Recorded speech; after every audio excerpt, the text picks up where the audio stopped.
Welcome to Recalculating Small Business. Like its award-winning book, Recalculating is dedicated to small business in America. Your hosts are Don Mazzella and Dan Perkins. Don Mazzella is the editor-in-chief of the Small Business Digest. Dan Perkins is a registered investment advisor with 43 years' experience in managing money. Dan, our audience knows how concerned we are about fraud and cybersecurity. One company in the forefront of this is Forter. Its CEO and co-founder, Michael Reitblat, is here to tell us about what his company does, how it was founded, what it means to small business, a company like his, and equally important, his website. Michael, welcome to the program. Thanks for having me. Great being here this morning. First, tell us a little bit about yourself and your company. Sure. I'll actually start with the company first. Right, we started it about a little less than 5 years ago out of Israel, out of Tel Aviv, and with the clear purpose of creating a fraud-free environment for online retail. Right, we've seen for probably 15 years before working with other companies in the retail and online payment space in general, how every retailer, every business has to develop fraud prevention capability. They have to hire people, build tools, and still lose close to $4 billion every year if you look at the U.S. market to people buying with stolen credit cards or stolen identities. And it seemed that there was kind of no real solution for this. Being in the market for a long time, including PayPal, in a company actually that PayPal acquired before that, we finally figured a way that we can kind of take all of that burden away from the merchants to us and create a centralized fraud prevention solution where we would review all the transactions for the retailers. We'll give them a clear yes-no answer so they don't have to do anything. And in the case we approve something that ends up being fraudulent, we will cover them. Right? We will reimburse them for the full value of the transaction. And the magic that happens there is we remove the fear of fraud from the retailers. So even if the transaction looks suspicious, they will still ship it. And so the biggest impact of creating a better fraud solution is actually driving revenues up because you're not concerned that a transaction that happens will be negative. Your website? So that's www.forter.com. Well, this is radio. Spell it out. FORTER, like a fort, but better, .com. How did you come up with that name? So we're actually looking for something that will be reliable and people will feel secure about this. And at the same time, short enough for people to remember and spell correctly. Right? We actually started with a different name that no one knew how to spell, almost kind of an inside joke. And we really like that Forter has kind of three words in it. The first one is for, because the main objective, as I just told you, is we are for transactions, we're for business, we're trying to approve as much as possible. Second one is fort, which is really secure and stable, and people can feel safe there. And the third one is forte, which is kind of our strength, and we've been in fraud prevention a long time, and we wanted people to realize that they can count on us, our expertise. An amusing benefit was that people see it as resembling to Forrester, which they also trust. So it gave us some extra points there. That's a good one of the better explanations I've heard. Dan, I'm going to turn it over to you because I know you always have good questions on this subject. I'll do my best. Michael, welcome to the program. Thank you. Great being here. If I understood what I heard you say, these are my words, not your words. You're offering to merchants some form of insurance against fraud. Is that a fair characterization? You can characterize it that way. Just to tell you the history of how we came up with this, which I think will explain it better. We built technology that we knew is accurate.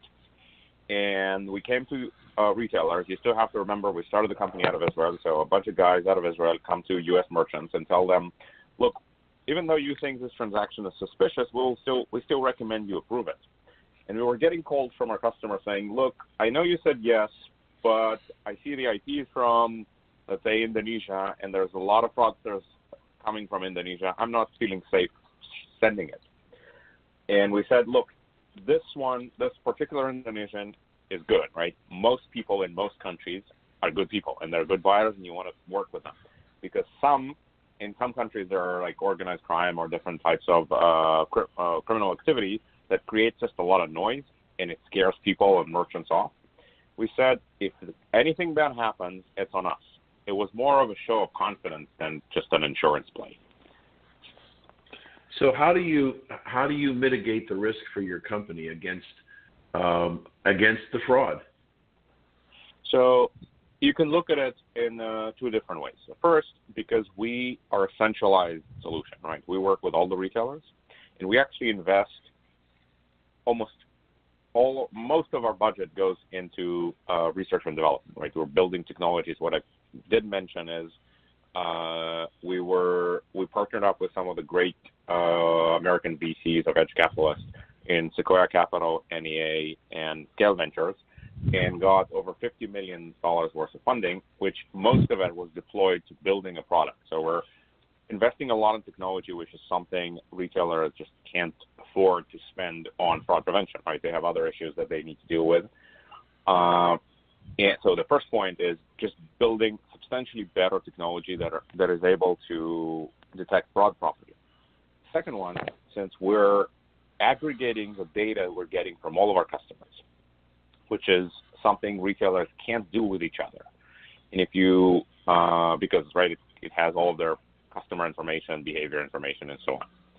And when you think of a dynamic between a fraudster and a retailer, the fraudster, in order to be successful, has to find something wrong or some vulnerability in one retailer, and then he's in business. If you're a retailer, you have to protect yourself against all fraudsters. So kind of the math is in the favor of a fraudster. And if they're successful with one retailer, they can then, and they're getting blocked, they can just move on to the other retailer and do the same thing because they don't share expertise. And in our case, since we're working with a lot of different customers, right? We're actually just checked this last day. We're covering over $30 billion worth of transactions on an annual basis, right? So if we were a merchant, we were second only to Amazon in terms of online transactions. And it enables us to really shift the balance between us and the fraudsters. If you're the fraudster and you're attacking one merchant, we will see you. And the moment you move to another merchant, we already know who you are, so we can block you there. And it really enables us to be substantially more accurate and thus making substantially less errors in terms of letting fraud through or declining good customers. And the third thing, just as if you look at the variant, right, there's kind of you mentioned the word insurance, but if you look at the inherent risk in a bigger system, the variance goes down, right? You can't steal all the products for that massive scale of transactions. You can do it for a specific retailer when the percentage of fraud in a given day can be very, very high and it's risky. When you look at a bigger portfolio, all of a sudden the whole thing becomes less risky. So if I look at, for example, two retailers, a brick and mortar versus an e-tailer, an online presence, is one more vulnerable than the other? So maybe something worth mentioning, because I'm not sure everyone's familiar with this. Every transaction that happens in the store, right? The U.S. has implemented EMV, right? The chip cards 2 years ago or 3 years ago. And every transaction that happens with the chip card in the store is actually covered by the bank. So even if fraud happens, and it happens substantially less often or less frequent, the merchants don't pay for it, and the banks they, take the loss. Every transaction that happens online, which is called card not present, because you're actually not paying with a card, you're just typing the number, the liability is on the retailer.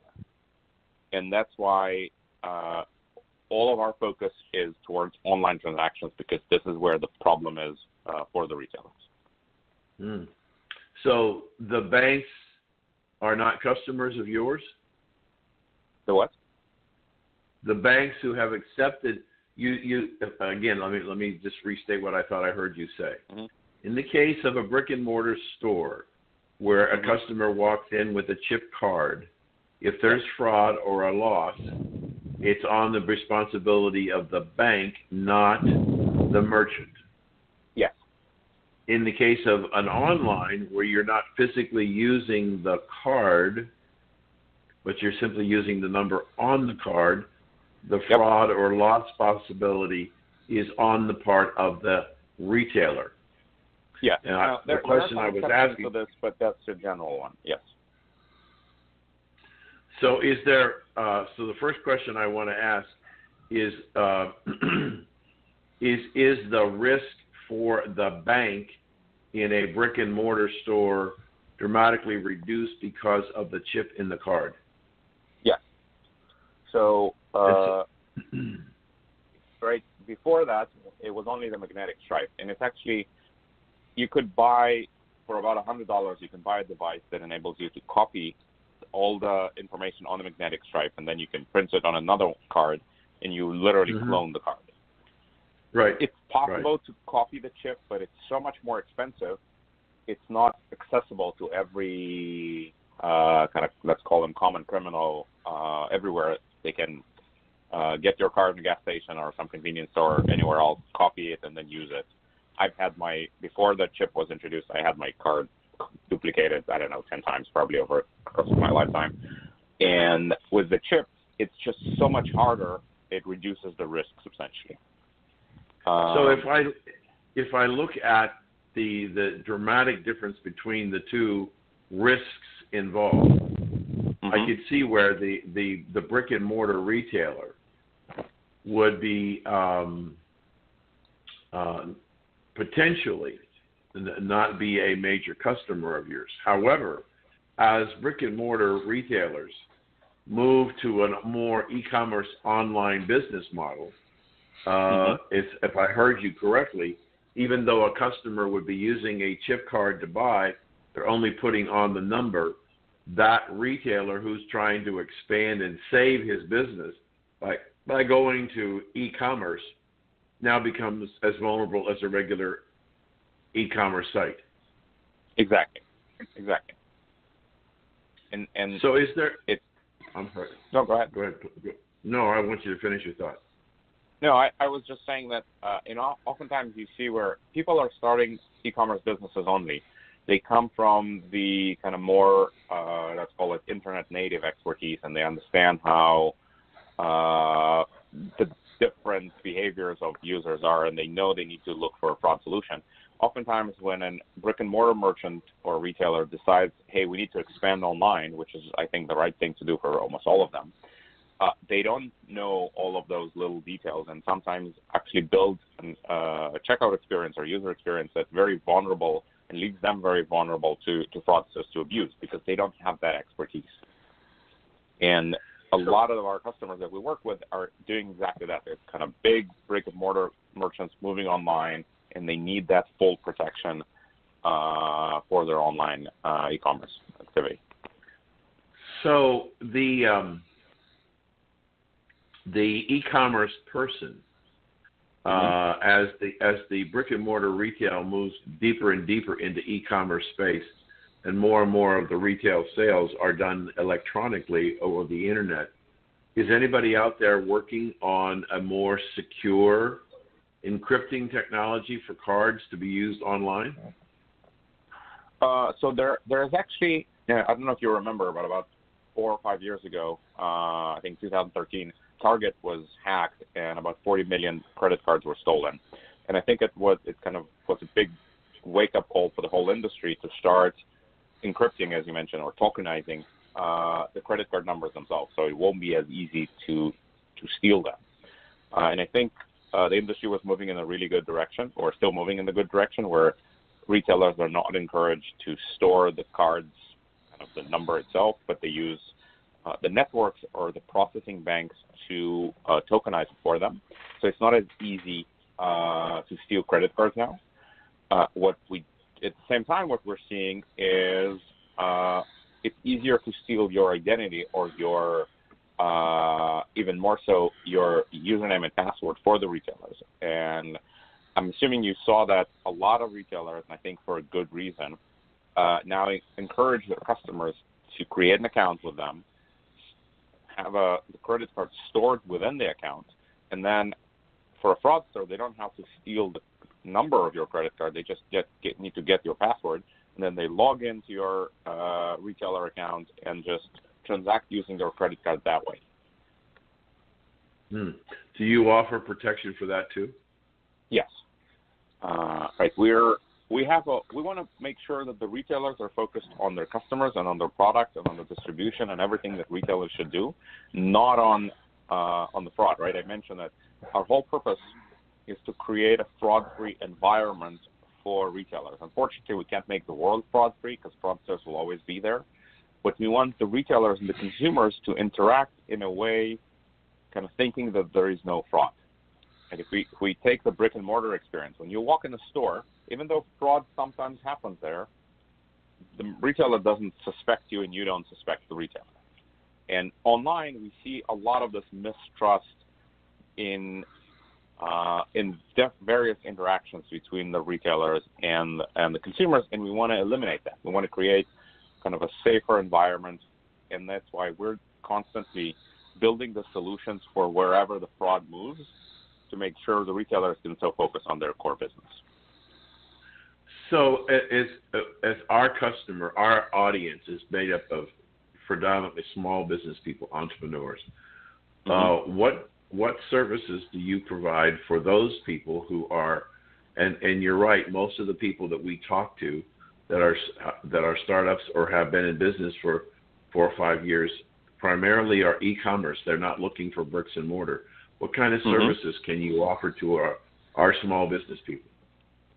So, right, our core service is the credit card fraud prevention service, where instead of, we will connect to the e-commerce site. It doesn't matter how it's deployed, it doesn't matter who they sell to, and it doesn't matter who they use for the payments as a kind of payments provider. We will connect to their site, we'll review all of their transactions, and we'll give them, as I mentioned, a clear yes/no answer with full coverage if we approve something that's fraudulent.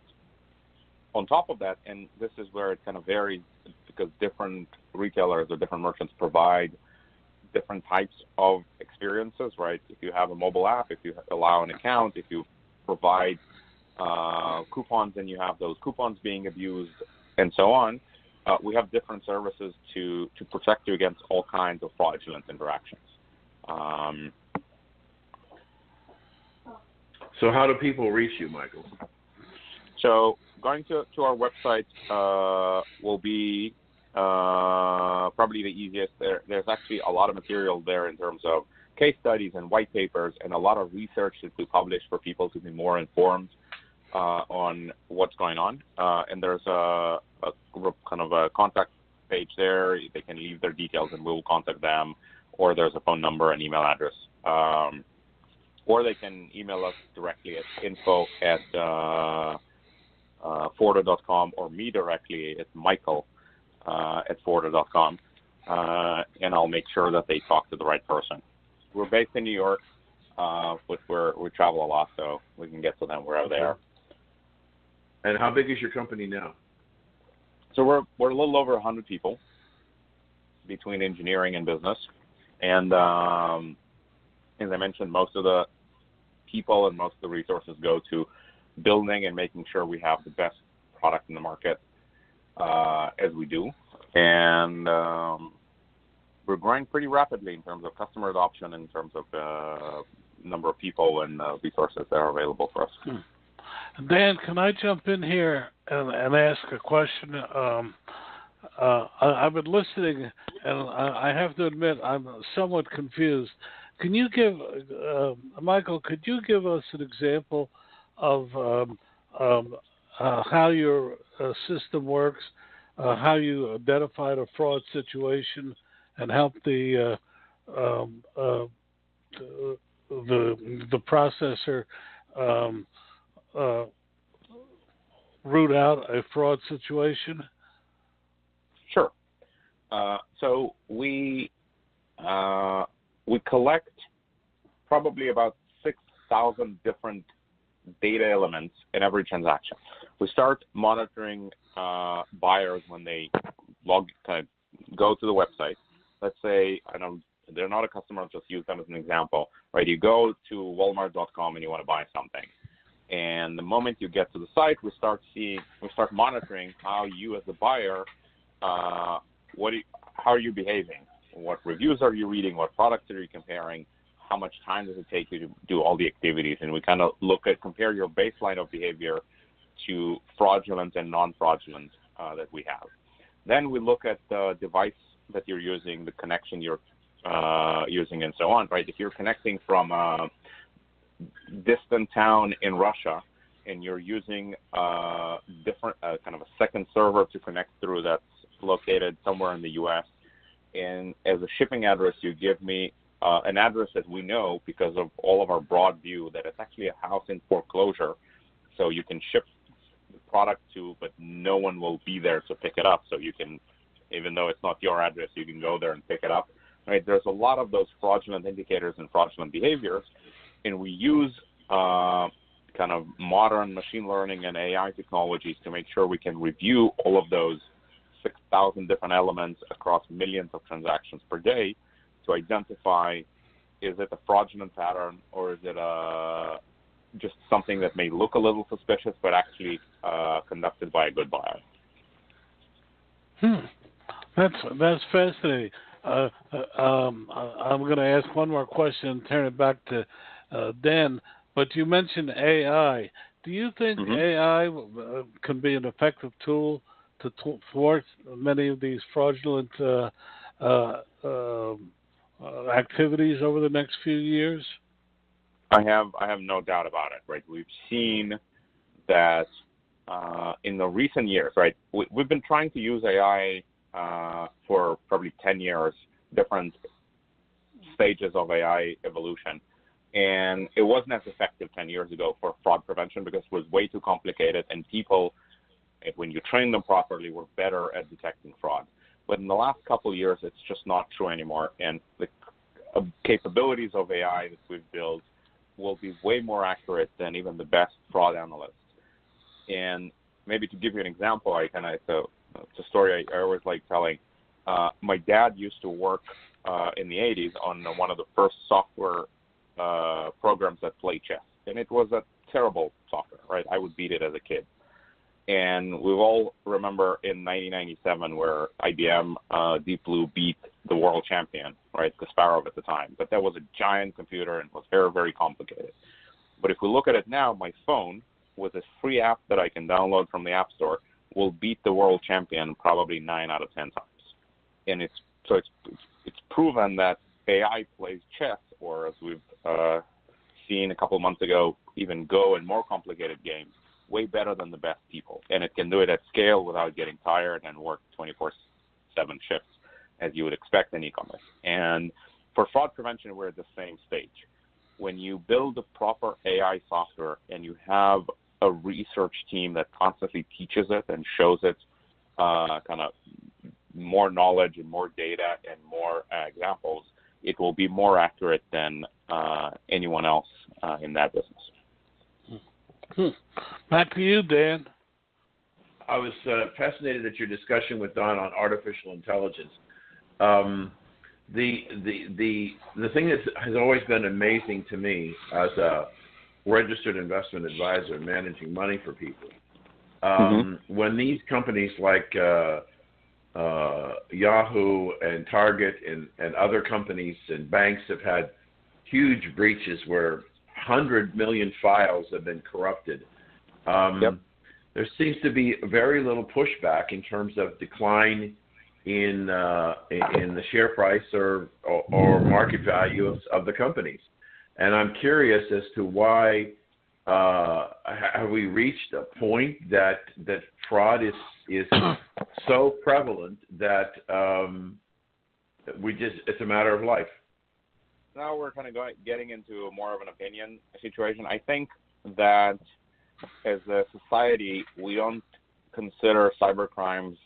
We sometimes, right, minimize the damage of cyber crimes, or even justify some of the cyber criminals. It's not considered a crime by a lot of people, and it actually, I think, encourages more of that activity.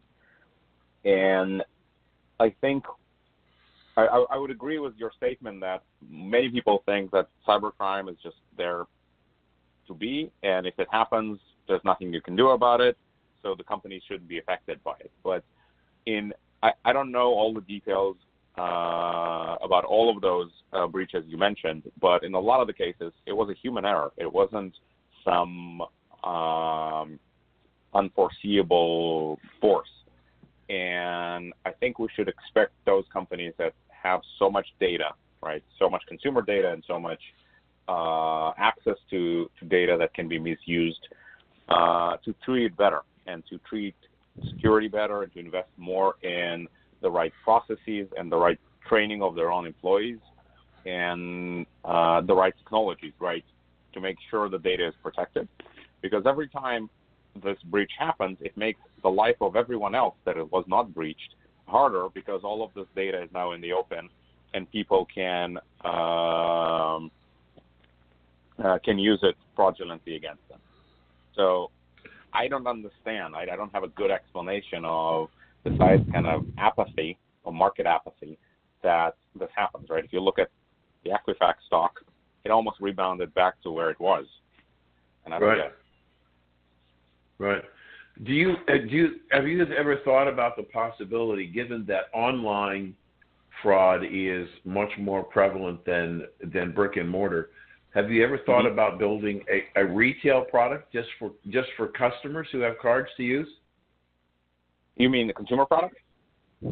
Yes. So consumers, in almost all scenarios, when a fraud happens on their card, they can call the bank and the bank will reimburse them. They'll get a new card, and so they're protected by their banks.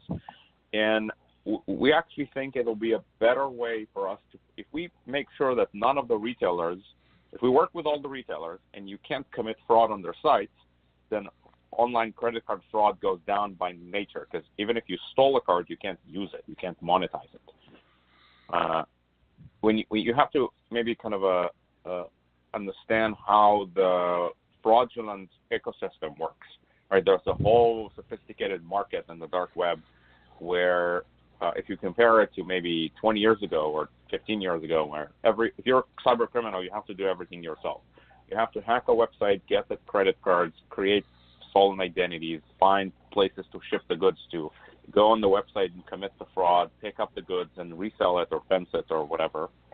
And now it's a specialized economy, right? There are people that hack into sites and get data, then they sell it to other people using Bitcoins and other cryptocurrencies, because it's all anonymized, right? Criminals don't really trust credit cards. And they sell this information to other people that then buy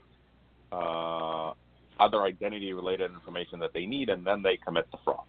So if we minimize the capability of the fraudsters to monetize on the data, we reduce the cost of the data, and thus we reduce the incentive to steal it, right? It's a huge market, right? There's probably the total damage of the cyber criminal activity is over $100 billion a year. There's a lot of incentive for them to do that. And the more we make everything protected, the more kind of the less value criminal activity has. Same as happens in the brick and mortar world, right? 200 years ago, people would rob banks with guns. Now it's not so easy, so they don't do it anymore. Yeah. So with the creation on the bricks and mortar side of the chip in the card, has fraudulent activity dropped dramatically at the brick and mortar stores? Yes. So you see it in the data that every time, right? The U.S. was actually one of the last countries to implement the chip cards, and in every other market that it happened.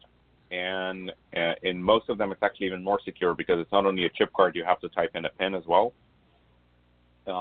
And the fraudulent activity in the store went down, unfortunately, those people don't retire yet. They just move, right, the criminals, they move to the next place where they can commit credit card fraud, and that's online. So the online fraud increased substantially, actually over 100% after the chip cards were introduced. And once we'll close that loop for them, they'll probably move somewhere else, but eventually they'll run out of markets. Yeah. Let me, I know we don't have a lot of time, but there is a question I've always wanted to ask somebody of your expertise. Why do you think, and you just pointed it out a moment ago, why do you think the United States was one of the last nations in the world, which is probably the biggest credit card base in the world, to go to chip cards? So I don't know the answer because I haven't been on all of those discussions, but there's a lot of cost associated to it, and there's a lot of other interest, right? If the chip card takes a little longer to swipe, right? Previously you swipe the card, it takes 2 seconds. Now you dip the chip card and it maybe takes 10 seconds. If you're a big retailer, that's a lot of time added. So you need more people at busy times to take care of them. Now, the banks need to reissue this card, so there's cost involved there. And I'm assuming, and I'm not talking from specific knowledge because I haven't read the protocols of all of those discussions, that there are a lot of parties who are trying to push it over. And I think just the way the U.S. market, because it's so big and there are so many different groups of interest, it's just way more complex to make it done, right? It's a kind of an industry regulation. So from an internet standpoint, where's the least secure spot in the world? The least? Yeah. You mean from being a merchant in that place? Yeah. I'm pretty sure that it's the U.S., right?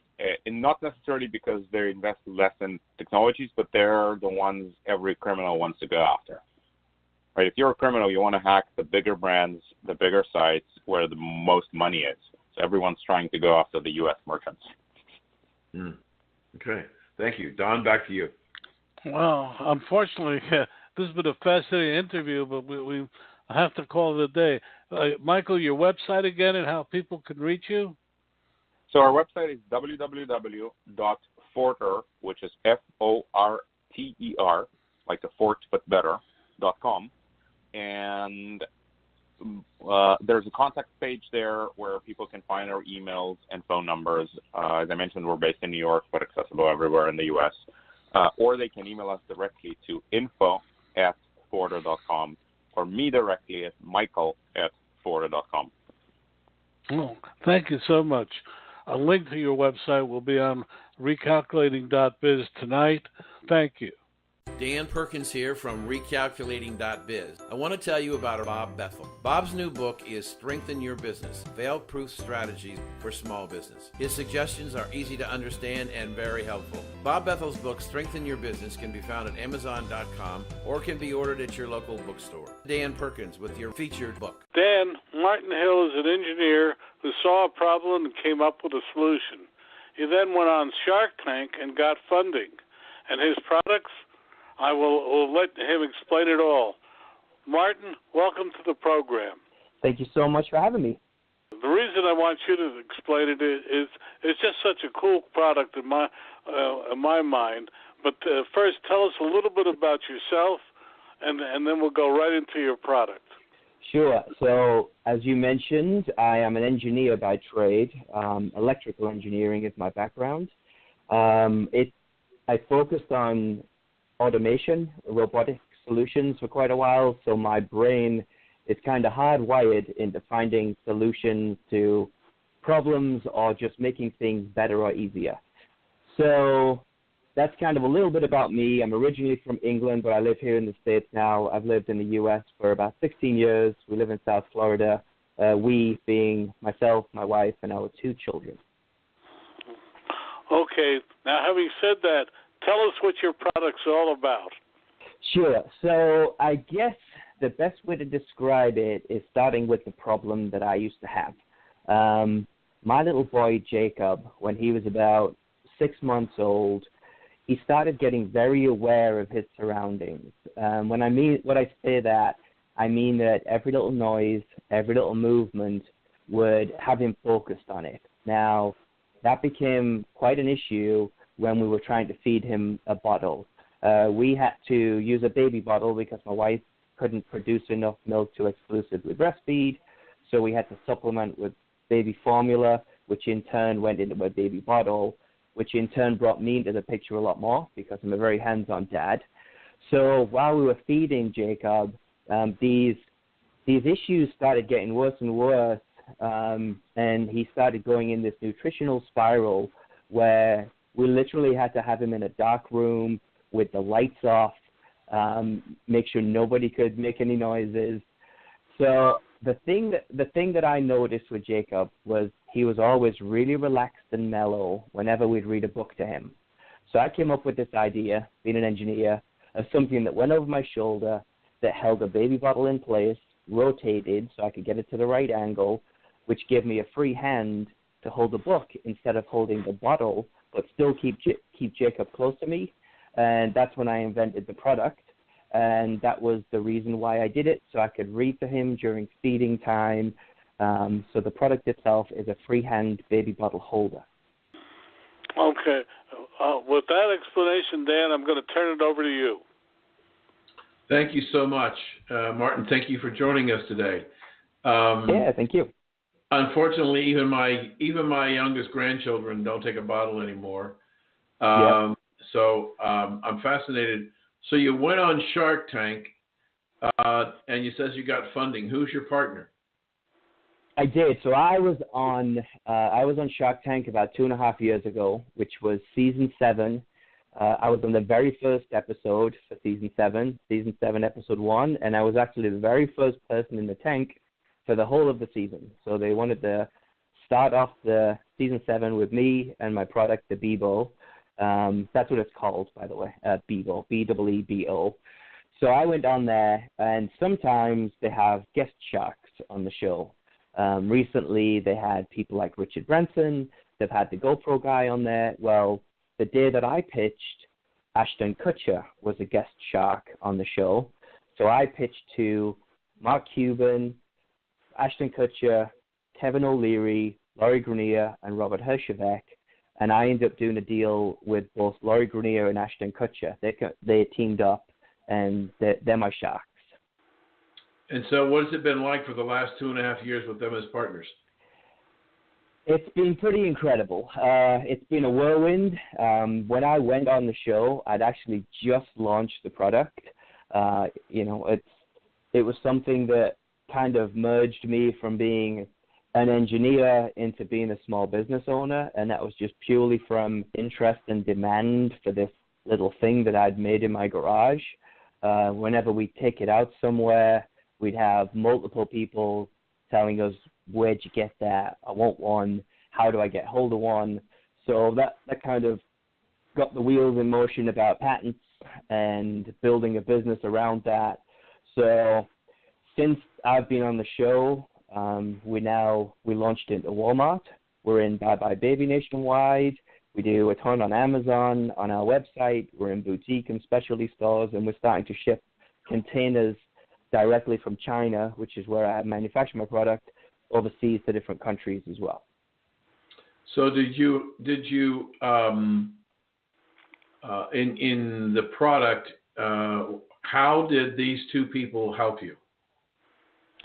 You know, Shark Tank and the sharks, it's an amazing fuel and springboard for any business. I think if you go on the show, there's millions and millions of people watch that show. I think my episode, 6.3 million people watched it live. And then there's all the repeats as well that happen. So the exposure, the validation that you get, specifically if you get a deal, not only getting on the show, but getting funded as well, just that alone can help your business grow exponentially.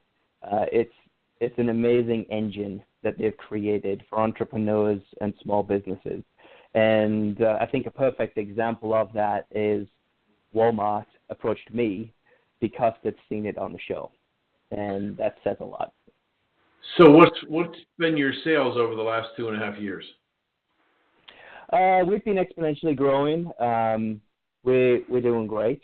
I don't really want to get into the nuts and bolts too much, but everyone's happy with progress, and we just launched this January into Walmart, so that's kind of new for us. But we did 570 of their stores. Next year we're going to at least double that, and then year 3 we're going to go chain wide is the plan, which is 4,700 stores. So, this growth curve that we're on obviously brings a lot of financial decisions into play. Cash flow, as you guys are well aware of, is the fundamental thing in business, being able to manage and grow accordingly. And, it's just been a very interesting road for me, coming from an engineering background to being thrown into this crazy life as an entrepreneur and a small business owner.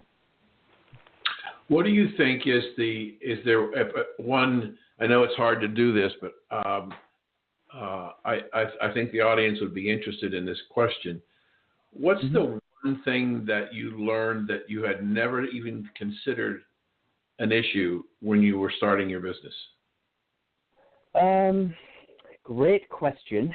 Obviously, there's plenty of answers to that, but I'm trying to think of the top one that I did not expect and didn't know going into it. I think getting the message across to the consumer. I think people think you create a product, you have this idea, you build it, and it sells. And that is so not the case. Finding the different channels, the marketing and advertising channels through various different ways, whether it's social media, whether it's doing a media blitz, trying to do TV interviews and radio shows. I think selling the product, creating it's the easy part. The idea is the easy part. The execution and running a business, that's the hard part. The idea is easy. So I'm going to ask you one more, and then I'll turn it back to Don. Sure. First of all, it's a two-part question. What has it been like working with two such well-known personalities and their egos in running the business? And what has been the challenge of working with celebrities to grow your business?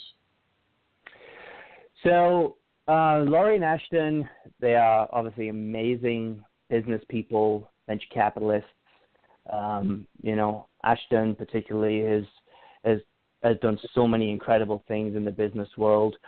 They really let me do my own thing. I keep them in the loop if they're there and need them, but they certainly don't micromanage. I just let them know what's going on, and if I need some assistance, they've both got an amazing team of people that is an incredible sounding board, just to be able to throw that over to whomever it may be. They both have excellent teams. So getting that out of Shark Tank was probably one of the greatest things I got. Obviously, exposure is incredible, but the sounding board and that team, and also the other entrepreneurs that have been on the show, it's a pretty tight-knit family once you've been on there. We all know each other. We all help each other out. So, it's been an amazing experience that I wouldn't change for the world. When you walked through those doors on that first episode of the new season, and you're going to pitch your product, what were your expectations of what was going to happen? And then what happened? How has it changed you? So my expectations were that I would be on a national television show and it would help my business grow beyond what I could do in any other way. And that expectation and hope was completely recognized and was true. Changed me as a business owner and an entrepreneur. It definitely has. It makes me analyze things a whole lot more. I think one of the key things about Shark Tank is to be overly prepared before you go in there. And I walked in there with knowledge and comfort in all of the facts that I was delivering, my plan, my execution of how it was going to get presented, my numbers. So I was relaxed and comfortable, and it went just how I wanted it to go. Martin, before I go to Don, do you have a website? Can people buy your product on the web? Yeah, we have our own personal website, which is thebeebo.com, which is THEBEEBO.com. And then we're on Amazon, and on our website we have a pretty cool little store locator that lets you know the nearest store to you as well. So a lot of people use that so they can just go down the road and buy one. Don.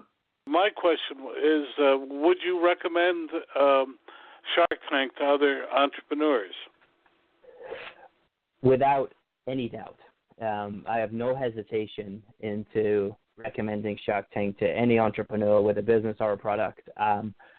It's a television show, obviously, but what it can do to a business overnight is incredible. And I wouldn't change my Shark Tank experience for the world, and I would recommend it to anyone.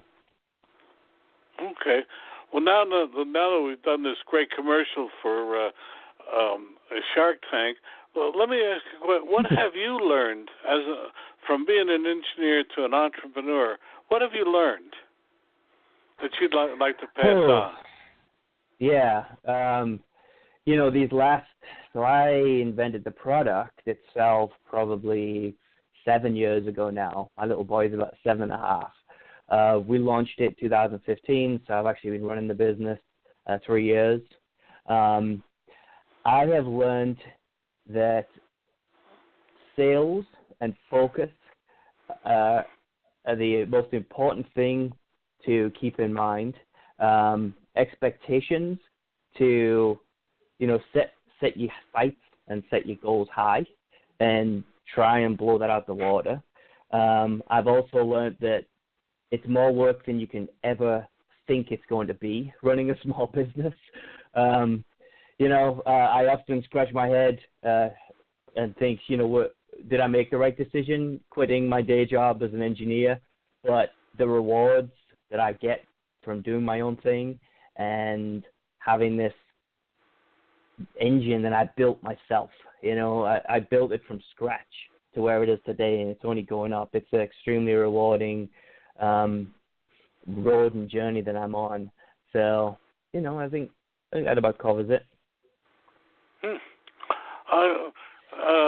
Are you doing it full time now? Oh yeah. I've got another top secret product that I've been working on as well that we're going to be launching in the next 2 or 3 months. So, that just added a whole new madness to my day. Running one business is enough, but running two, it's getting crazy, which is why I'm starting to do quite a bit of outsourcing now. I still have to keep the cogs of the business oiled and greased, but anything that I can hand off that I don't need to do myself, I'm doing that so I can focus on launching the next thing, because I think life in general is you find something that you love doing that you can do well at. And if you find that marriage of two things, that equates to happiness. And my thing that I love to do in life is to create and design. And that's what I'm getting to the point now where I can do that. And that's what I love. Well, are you profitable? Yeah, we certainly turn a profit. Growing a business, you've got lots of expenses, storage, shipping, marketing, PR, inventory. But we certainly turn a profit, and it's only snowballing at this point, because a lot of the capital gets swallowed up early on when you're in the product development phase, when you're locking down patents both nationally and internationally, when you're building up your inventory, especially with the payment terms that big box retail have. You've usually got to fork up quite a lot of cash up front, but you don't see the payment on that for a prolonged period of time. So, once early on it was pretty tough, but at this point we're 100% self-funded and we're growing, and it's no complaints. That's really exciting. Are you as excited today as you were when you started? I am on different levels. I think I think when I first launched it, there was lots of unknowns, and that kind of excited me. Not knowing what was going to come next, and not knowing what was around the corner. Now it's more exciting to see the growth that we've got going on, the potential that's ahead of us, and it's more of a known path now. So it's a different kind of excitement, but I still love what I do.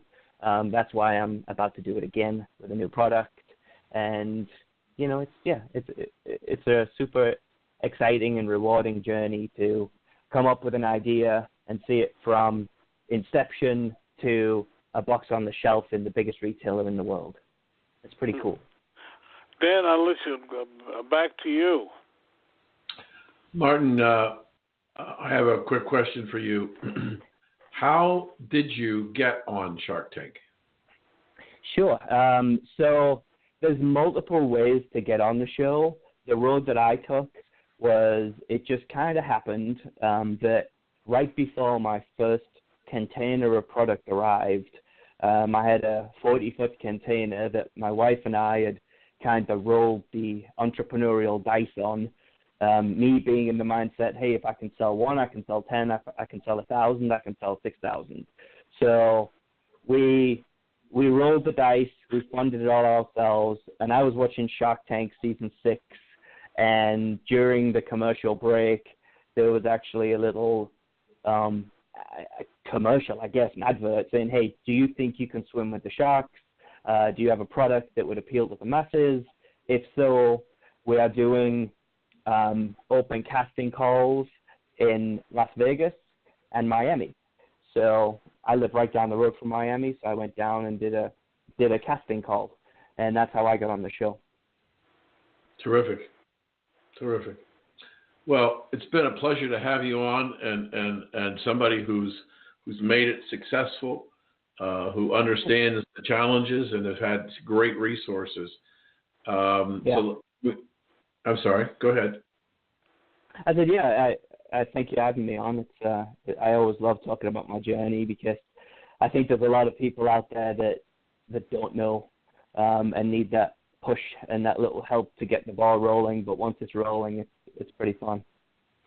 Well, Dan, we still have time. I was going to ask him how he manufactures his product. Yeah. So I manufacture overseas. Initially, I tried to go the direct to China route and outsource all my manufacturing through manufacturers over there. That was kind of a needle in a haystack to find somebody that could deliver quality product that has a proven track record of having product in retail at the level and quality and safety levels that I needed it to be at. So I ended up actually finding a manufacturer that's based here in the U.S. that has offices over in Shanghai that then use their knowledge and contact in the manufacturing world to outsource and find the right partners. So that's the road that I went, and it's proven itself over the last 3.5 years now. So it's been great. Well, let me ask you a question. We've heard from a number of guests that the problem is the first 2 or 3 orders are always good, but over time, orders from overseas suppliers sometimes deteriorate. Have you found that to be the case? I have not. I am, touch wood, my desk is wood, so I'm touching it right now. I have yet to have one product returned for a manufacturing defect, which from the tens or hundreds of thousands of units that I've sold is pretty incredible. And what that's due to is using this middleman type situation that I have. They have a representative over in Shanghai that is a quality control engineer who have long-standing relationships with the manufacturing plants.